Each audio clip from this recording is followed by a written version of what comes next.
Hello, American Patriots. Douglas Ducote here. My guest is State Senator of Virginia, District 11, Amanda Chase. Amanda Chase, Senator Chase, thank you very, very much for coming on and doing this interview with us. I know, speaking from myself and all of those that watch the Douglas Ducote show, you are a great American patriot for everything you're doing here in the state of Virginia, and we appreciate that. Well, thank you. And thank you for your service and communicating to the people back home what's going on in Richmond. And thank you also for your service. I understand you're a veteran, so thank you. Yes. Thank you so much.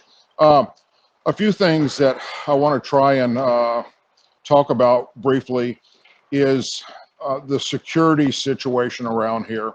I've had the opportunity to walk around and look at the situation where people will be inside a fenced area without weapons and people will be outside that have weapons. From your standpoint, do you feel this is a safe environment for people to be in, or are you hearing things that we don't know about? I have been very upfront with people. This is a high-risk situation. It is one that I wish, we've been doing this rally for over a decade, and it's always been peaceful. We've never had incidents. However, what I've seen, because the governor and his cronies have decimated the free rights of Americans, starting on last Friday with the Joint Rules Committee, in which they completely banned for the first time in decades the ability to protect yourself in the Capitol, which I actually open carried in the Capitol to protect myself. This is what we're up against. As a result of that, we have 96% of the localities in Virginia who've risen up. We're talking about Democratic areas, counties, localities. This is an American issue. It is not Republican versus Democrat. This is about being an American. It's about upholding one of the very basic foundational rights as an American, the Second Amendment. As we know, if we do not make a stand and protect the Second Amendment, all the other rights are up for grabs. First Amendment, the right to assemble, our religious freedoms. To go back to your question, is it safe? It's not safe. You have to do a risk assessment here. Whenever I pledged my life to uphold the United States Constitution and the Virginia Constitution, so help me God, I knew what risk that I was taking. And I felt that this is a call to duty, just like whenever you swore to do the same as a veteran, we answered that call. And so patriots out there have to understand the risk. They have to understand it's a volatile situation. They have to understand that there are 1,000 to 2,000 groups, 1,000 to 2,000 people that are coming here that look to do us harm, that are looking to create mischief on this particular day, which has normally been a peaceful rally. We know that they want to cause mischief here. They want to put on Trump hats. They want to make us look bad, law-abiding citizens bad. And so they see this as an opportunity to disguise themselves and to dress up like our people, put on the Trump hat, put on the Trump stickers, to come down here and cause mischief. Is that going to deter me? Infiltrate right into it. That's what they're going to try to do. And that's why people need to be aware that they're going to do that. The second question I get is, should I leave my firearm at home? Well, people who know me know I don't leave my firearm at home. I'm not going to disarm myself. So in the fenced-in area where the mags are, the Capitol grounds itself is under the governor's gun ban.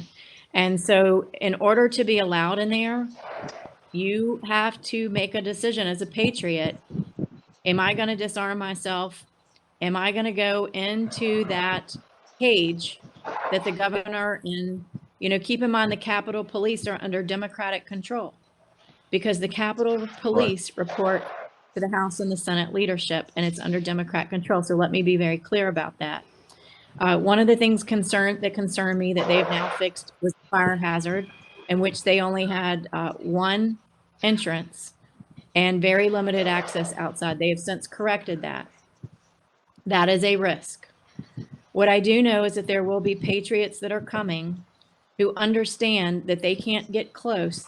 Those people that are desiring to come here and disarm themselves, they'll be able to get closer than everyone else. They'll be up, where we're speaking.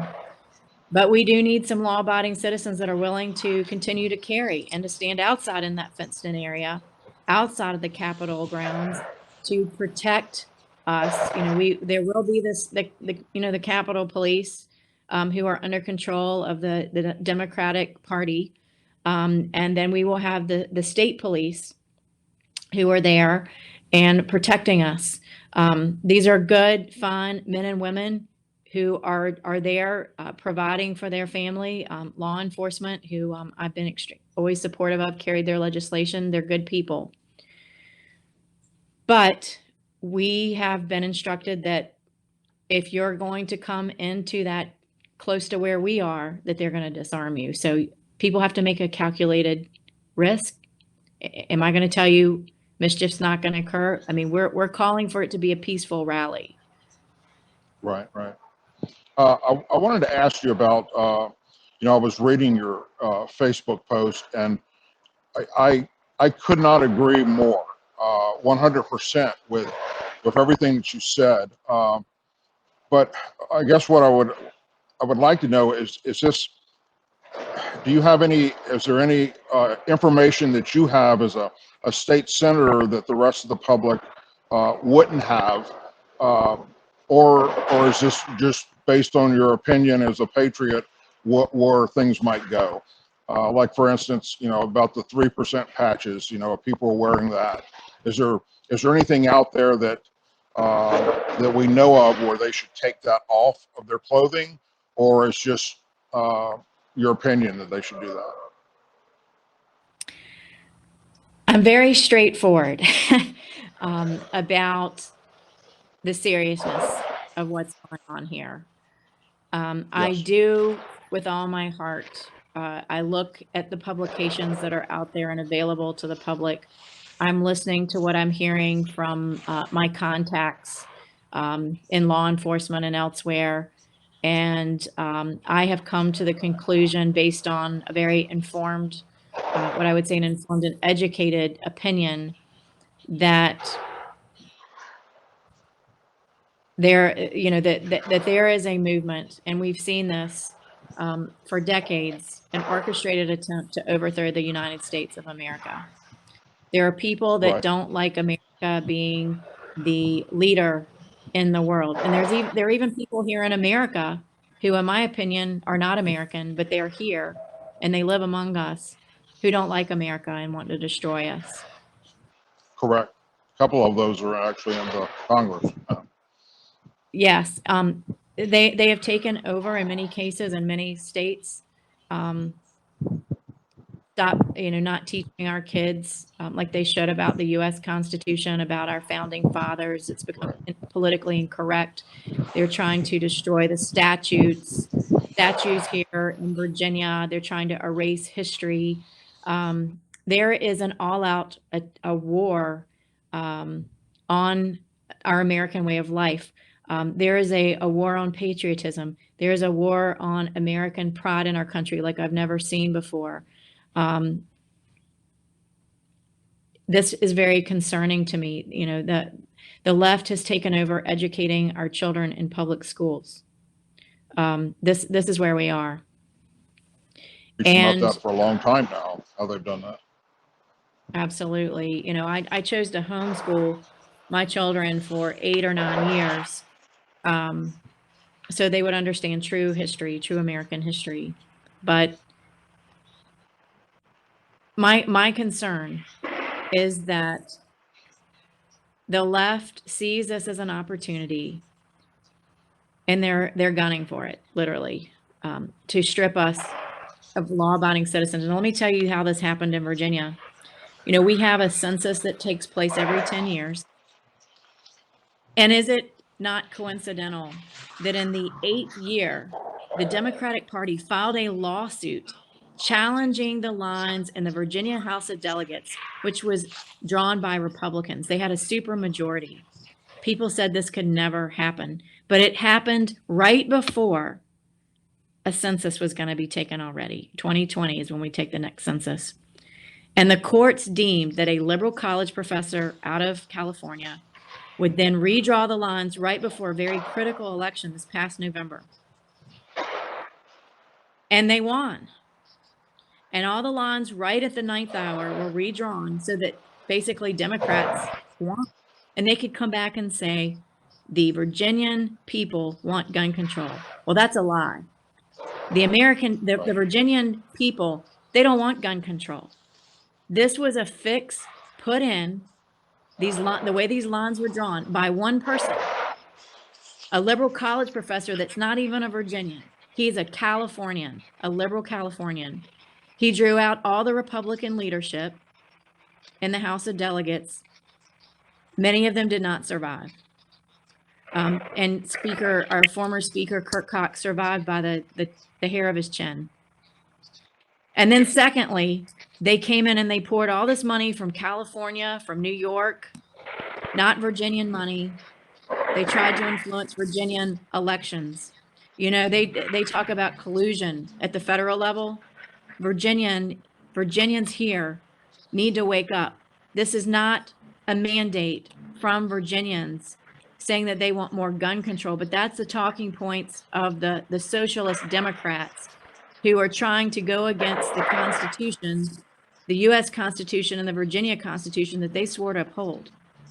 They're saying this is a mandate on the people, and I call it for what it is. It's a lie. It is a lie. They knew that this would be the critical time. 2020 is when the next census would be taken.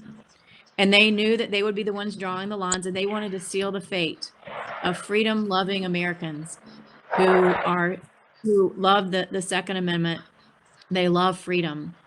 And they wanted to be the ones to draw the lines to seal our fate forever. And so I'm exposing it for what it is. It's a bunch of lies. This is not a mandate from the American people, and I can confirm that because 96% of the localities passed this pro-Second Amendment resolution or sanctuary city. Only 4%, which is Northern Virginia, no surprise there. They were the only counties that asked for this gun restrictive legislation that violates the Constitution. Yeah. You know, one of the things that President Trump talked about during the election and is still talked about that a lot of people felt was maybe a conspiracy theory, but it's turned out in my mind, in most American patriots' mind, that it's so far from that, it's actual fact. And that is that there is a deep state. And the deep state happens to have a lot of players right now in Virginia in the Democrat Assembly, and which is obvious by stripping away these rights or attempting to strip away these rights at least. Well, you're right. And the socialists understand that Virginia is where, as Virginia goes, so does the rest of the United States. And so we have people from all over this great nation watching Virginia to see what we do.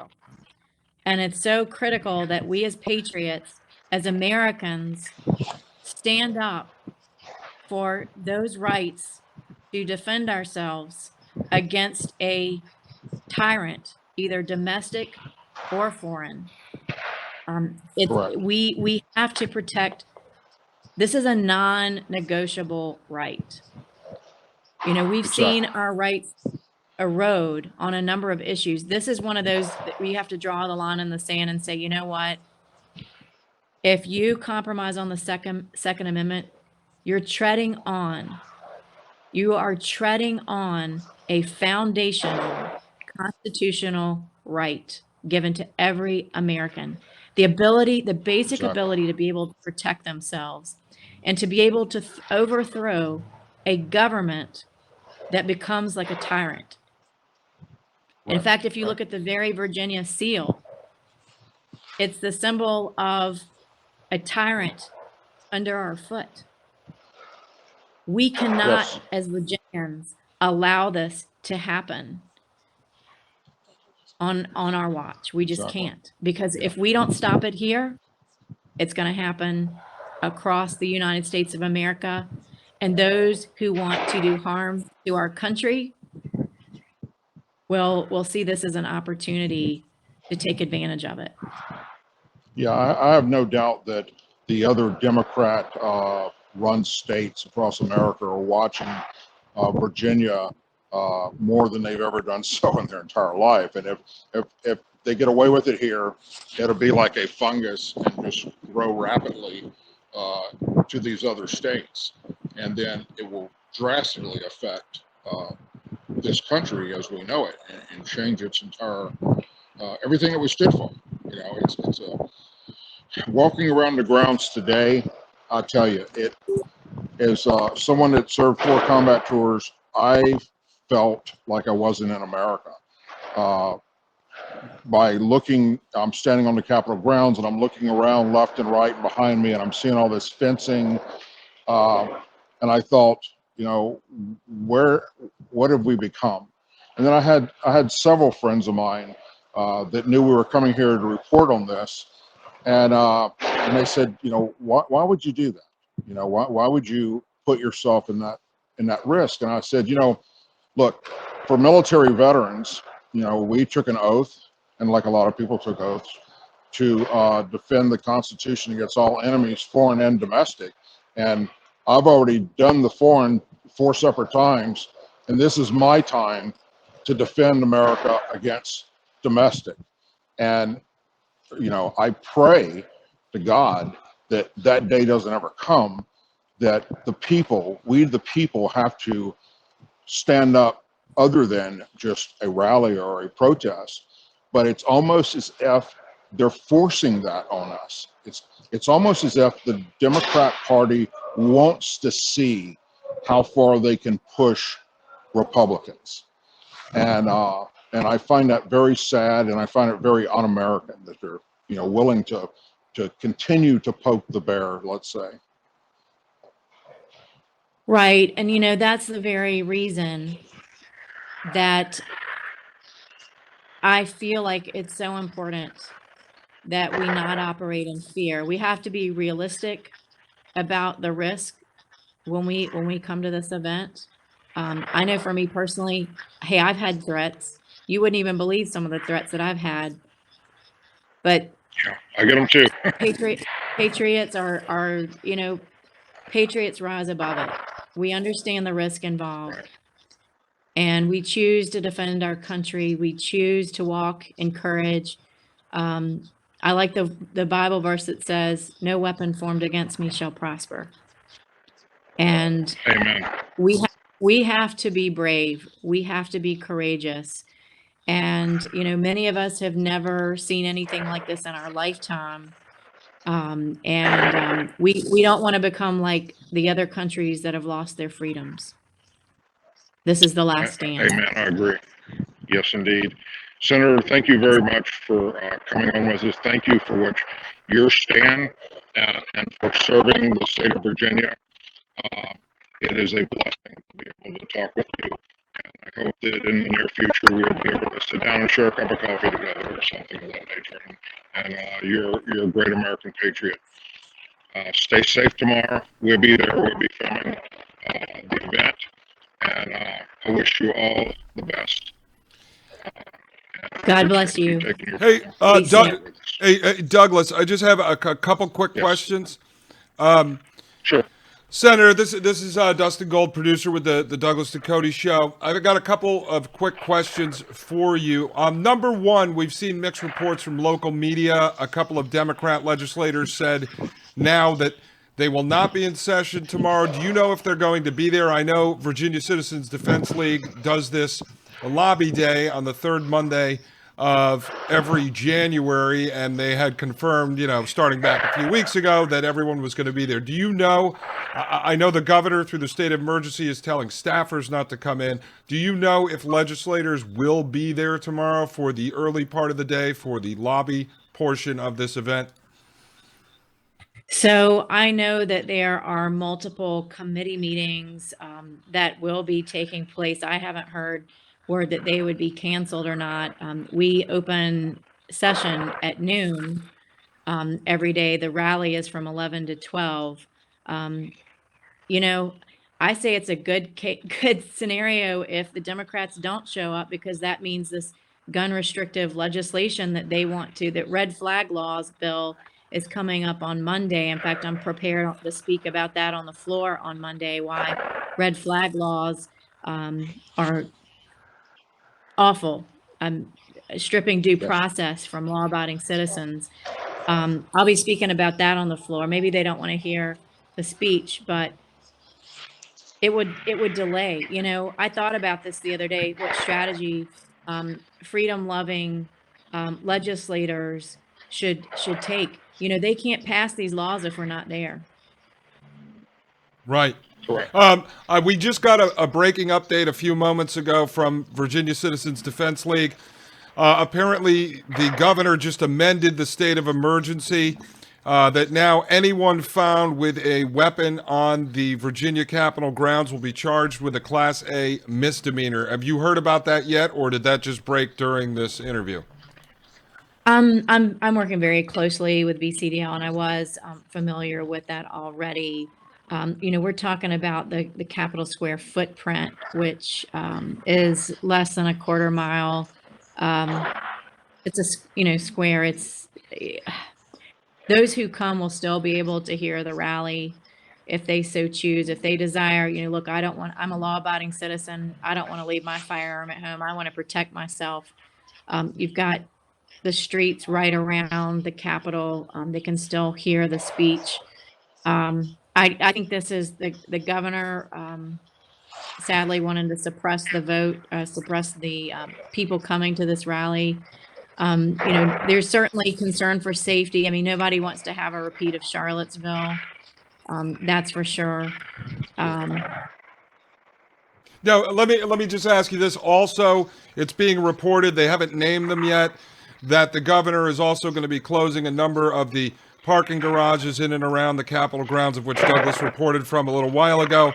Obviously, in law enforcement scenarios, in crowd control scenarios, we know law enforcement generally wants the high ground. A lot of those reports were coming out a couple of weeks ago to expect this. Do you know about that as well? Just for the people that are heading in that day, I know they're going to park in probably faraway parking lots and then take shuttles in. But do you know about that? Should people just prepare to not be able to access any parking garages within, a few blocks of the Capitol Mall?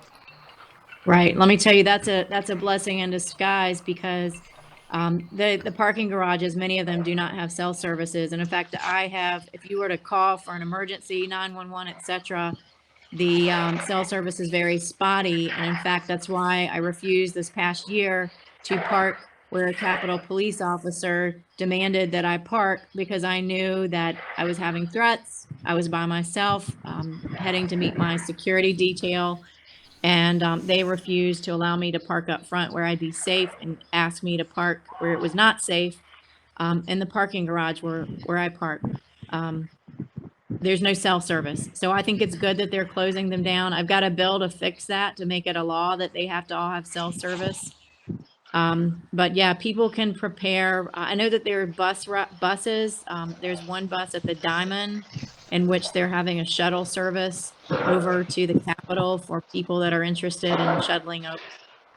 Okay, and then the final question I had, and this isn't on you. You're not the one who created the rule, but we've looked at the General Assembly rule change last week that Douglas has reviewed. We looked at the governor's state of emergency that Douglas has done videos on, and we've looked at the Virginia Constitution.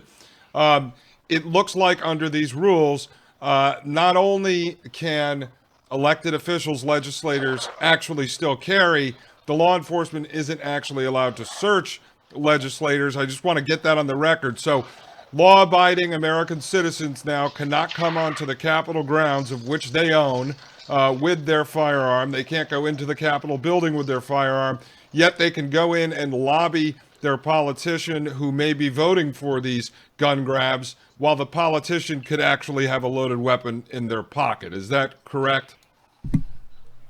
Well, it's, the Democrats said they weren't going to get rid of guns, but guess what? It's true. You were talking earlier about conspiracy theories earlier, and the Democrats said they weren't going to take away the law-abiding citizens' ability to protect themselves, but it didn't take them but 2 days to do that at the Capitol. So you're exactly right in your assessment. And I hate to go, but I have to go to my next event. Yes. Well, thank you so much. We sure do appreciate it, and God bless you. I, Douglas Ducote, an American patriot by the grace of God, do solemnly swear to support and defend the Constitution of the United States of America from enemies foreign and especially domestic.